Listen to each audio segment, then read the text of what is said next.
जालना आणि परभणीच्या बाउंड्रीवर असणाऱ्या ह्या हेलिकल स्टेप वेल तुम्हाला माहीत आहेत का? तर त्या कुठं आहेत? चला मी आज तुम्हाला दाखवतो. या गावामध्ये खूप सारी अशी प्राचीन मंदिरे आणि रहस्यमय गोष्टी आहेत. त्या आज आपण पाहूया. रामकृष्ण हरी मित्रांनो, मी तुमचा मित्र राज बिंडे आणि शोध प्राचीन मराठवाड्याचा या सिरीजमध्ये आपण आज जाणार आहोत परभणी जिल्ह्यातील वालूर या गावामध्ये. थोड्याच वेळात आपण येऊन पोहोचलो इथे असणाऱ्या श्री वाल्मिकेश्वर मंदिर संस्थान येथे. हे मंदिर खूप पुरातन काळातील आहे आणि इथल्या काही वास्तू तुम्हाला अशा दाखवणार आहे, त्याच्यावरून तुम्हाला कळेल की हे मंदिर खरंच खूप पुरातन काळातील आहे. मग आतमध्ये जाऊन आपण दर्शन घेतले. येथे 1000 वर्ष पूर्वी कोरीव काम केलेली अशा बऱ्याच मूर्त्या इथे तुम्हाला पाहायला भेटतील. याच्यावरून कळून जातो आपल्याला अंदाज की त्यानंतर लगेच आम्ही इथे येऊन पोहोचलो 12व्या शतकातील असणाऱ्या इथे ह्या 12वापाशी.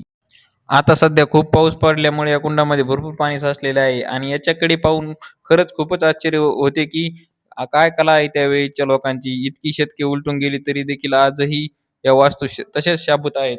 पर्यटनाच्या दृष्टीने शासनाकडे या अशा पुरातन गोष्टीकडे जर लक्ष दिले तर नक्कीच लोकांना अशा नवीन नवीन आणि पुरातन गोष्टी पाहण्याचा भेट. आता तुम्ही जर जालना आणि परभणी जिल्ह्यातील असाल तर इथं नक्की एकदा भेट द्या, कारण आपल्या जवळ इतक्या सुंदर अशा वस्तू पाहण्यासारख्या आहेत आणि आपण त्या आपल्याला माहितीच नाही.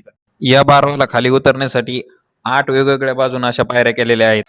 त्यानंतर लगेच आम्ही या गावातील भरपूर अशा पुन्हा काही वस्तू आहेत त्या पाहण्यासाठी गेलो आणि हा बघा पुरातन हा वाडा. या वाड्याकडे बघून मला कर्ण अर्जुन पिक्चरची आठवण झाली. त्यानंतर लगेच आम्ही इथे 1000 वर्ष जुनं असलेलं शिव मंदिर पाहण्यासाठी आलो आणि या मंदिराचं कोरीव काम पाहून तुम्ही देखील चक्क होताल. चला तुम्हाला आता मी ते दाखवतो. आपल्या चॅनल थ्रू मी तुम्हाला अशीच खूप सारी वेगवेगळी ठिकाणे दाखवण्याचा प्रयत्न करीत आहे, त्याच्यामुळे आपल्या चॅनलला फॉलो करा मित्रांनो. त्यानंतर लगेच आम्ही आतमध्ये गेलो महादेवाचं दर्शन घेण्यासाठी. या मंदिरामध्ये खूप सारे असे नक्षीकाम केलेले आहेत आणि सुंदर अशी महादेवाची पिंड आहे आतमध्ये. या मंदिराकडे पाहून आश्चर्य वाटते की ना त्यावेळेस कोणती टेक्निक ना कोणती सुविधा, तरी देखील हे मंदिर अशी उभीच कशी केली असावी त्यांनी. या गावामध्ये अशा भरपूर काही प्राचीन आणि पुरातन अशा गोष्टी दाखवण्यासारख्या आहेत. मी ते तुम्हाला आता पुढच्या पार्टमध्ये दाखवतो, त्याच्यामुळे फॉलो करून ठेवा मित्रांनो. भेटू पुढच्या पार्टमध्ये.